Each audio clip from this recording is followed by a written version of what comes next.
எங்கள் ஊரில் இன்றைக்கி திருவிழா, அதனால் வந்து கிடா வெட்டி இன்றைக்கி வந்து நாங்கள் சாப்பிட போகிறோம். கிடா வெட்டியாச்சு. அதில் இன்றைக்கி வந்து எங்கள் வீட்டில் பிரியாணி, 2 ஸ்டைல் பிரியாணி. ஒன்று வந்து திண்டுக்கல் ஸ்டைல், இன்னொன்று வந்து சென்னை ஸ்டைல். இப்போ நான் உங்களுக்கு காட்டுறது வந்து சென்னை ஸ்டைல் பிரியாணி.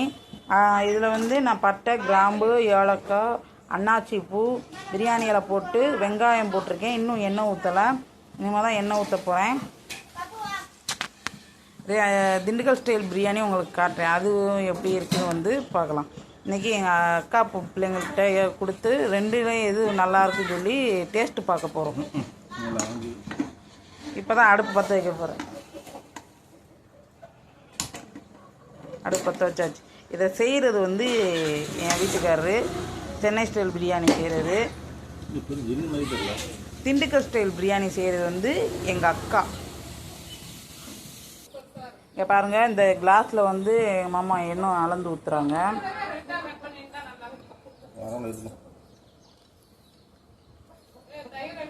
தெரியுது, பற்ற வச்சாச்சு. என் பாப்பா வந்து தயிருக்கு வாங்கின தயிர் ஊற்ற வாங்கின பாக்கெட்டை வந்து எடுத்துகிட்டு போகிறான். நான் அப்படியே தான் உங்கள்கிட்ட கொடுத்தேன். இது பார்த்தீங்கன்னா திண்டுக்கல் ஸ்டைல் மட்டன் பிரியாணி. இது வந்து கறியை வந்து ஃபாஸ்ட்டில் வேக வச்சுருக்காங்க எங்கள் அக்கா மசாலாவோட. எங்கள் பாப்பா இப்போ தான் தூங்கி எஞ்சிட்டு விளாண்டுட்டுருக்கா. எங்கள் அக்காவை கூட சேர்ந்து பண்ணிட்டுருக்கு. எங்கள் அம்மா இங்கிட்டு வந்து ஆட்டுக்காலை வந்து விறகடுப்பில் சுட்டு அதை வந்து க்ளீன் பண்ணிகிட்ருக்காங்க. இங்கே பாருங்கள், அடுப்பில் வந்து 2 கால் இருக்குது, இங்கே ஒரு 2 காலை வந்து க்ளீன் பண்ணிகிட்ருக்காங்க. இப்போ வந்து நம்ம இது சென்னை ஸ்டைல் பிரியாணிக்கு வருவோம். இதில் குடல் போட்டு இது ஓகே ஓகே. இதை வந்து வெங்காயம் போட்டு பட்டை கிராம்பு போட்டதை வந்து நம்ம ஃபாஸ்ட்டில் வச்சு வேக வைக்கணும்.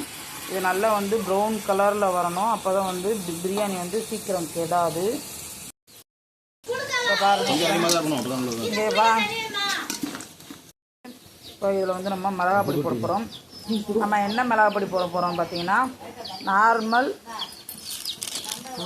மிளகாத்தூள் கொஞ்சமும், காஷ்மீரி சில்லியும் கொஞ்சம் போட போகிறோம். இங்கே பாருங்கள் ஃப்ரெண்ட்ஸ், இது எங்கள் அக்கா பொண்ணு அப்பைக்குட்டி, இது என் பொண்ணு பிரியா குட்டி. இது மிளகாப்பொடி போடுறதுக்கு அளவுக்கு ஸ்பூன் கேட்டோம், அதை வந்து எடுத்துகிட்டு வந்து கொடுத்துருக்கு.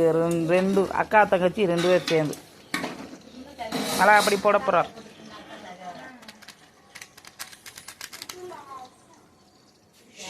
இது காரம். இது 1, அது 2 போடு. கலர் தானே வரும், இது உரப்பு இருக்காது.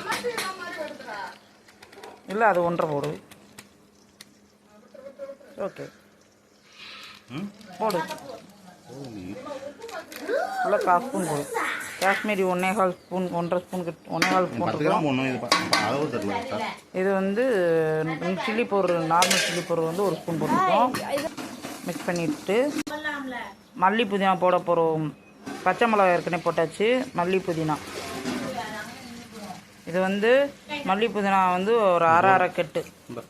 இங்கே பாருங்கள், மல்லி புதினா போட்டு இப்போ வதக்கிறது எவ்வளோ சுண்டி வந்துச்சுன்னு. இப்போ வந்து நம்ம தக்காளி போட்டோம். இப்போ வந்து இஞ்சி பூண்டு பேஸ்ட்டு போட்டுருக்கோம். அடுப்பு வந்து இப்போ நாங்கள் மாற்றிட்டோம், அதான் வெயில் நல்லா குளிர்னு அடிக்குது. தக்காளி அதுக்குள்ளேயும் வதங்கிடுச்சு பாருங்கள். இப்போது உப்பு போட்டுட்டோம். 2 கூட கொஞ்சம் போடு. சரி, நாங்கள் தயிர் ஊற்றுங்க. அப்போ தக்காளி வதங்கிடுச்சு, நம்ம தயிர் ஊற்றிக்கலாம். இந்த தட்டியில் மிச்சம் இருக்க எடுத்துக்கலாம். ஆமாம், இப்போ தயிர் ஊற்றிக்கலாம்.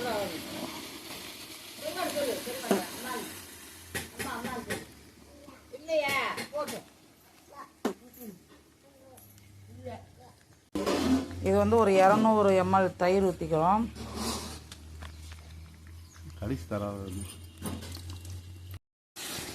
அப்போ இது வந்து ஒரு 1 கிலோ மட்டன் பிரியாணி. இது வந்து நம்ம ஒரு 1/4 மணி நேரம் வேக வைக்குமா? 1.5 கிலோ 1.5 கிலோவா? சரி, இது எவ்வளோ நேரம் வேக வைக்க போகிறோம்? கறி நிறையா கறி அரை மணி நேரமாக வேணும். இன்னும் கொஞ்சம் நேரம் இதில் மட்டும் வேகட்டும், அடுத்து தண்ணி ஊற்றிக்கலாம்.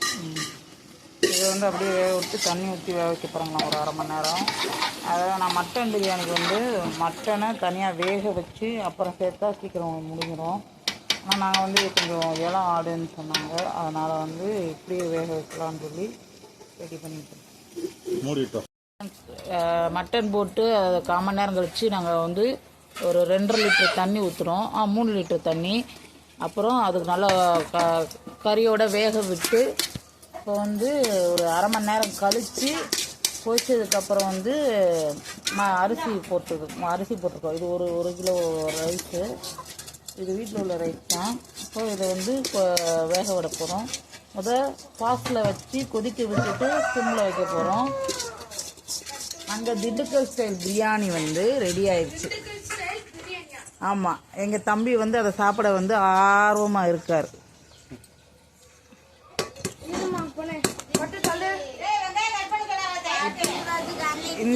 எங்கள் பாப்பா வந்து இந்த கம்பை வச்சு இடிச்சிச்சான். எங்கள் பெரிய பாப்பா பீப்பா அழுவுது.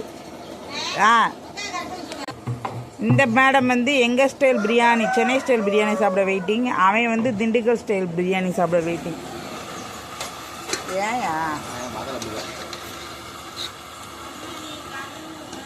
தண்ணி வச்சு இதை ஆவி இது பண்ண துணி வச்சு பாப்பா அடுத்துக்கிட்ட வரா பாரு. இப்போ இது கொதிச்சதுக்கப்புறம் நம்ம சிம்மில் வச்சுட்டு கடைசியாக காட்டுறோம். இப்போது சென்னை ஸ்டைல் பிரியாணி ஓப்பன் பண்ண போகிறேன். வா, சூப்பராக வந்திருக்கு பாருங்கள், ஆவி மேலே பறக்குது. அடுத்து நம்ம திண்டுக்கல் ஸ்டைல் பிரியாணி பார்க்கலாம் வாங்க. இலையை போட்டு மூடியிருக்காங்க ஃப்ரெண்ட்ஸ். நல்லா தான் இதுவும் வந்திருக்கு. நம்ம டேஸ்ட் பண்ணி பார்க்கலாம் வாங்க.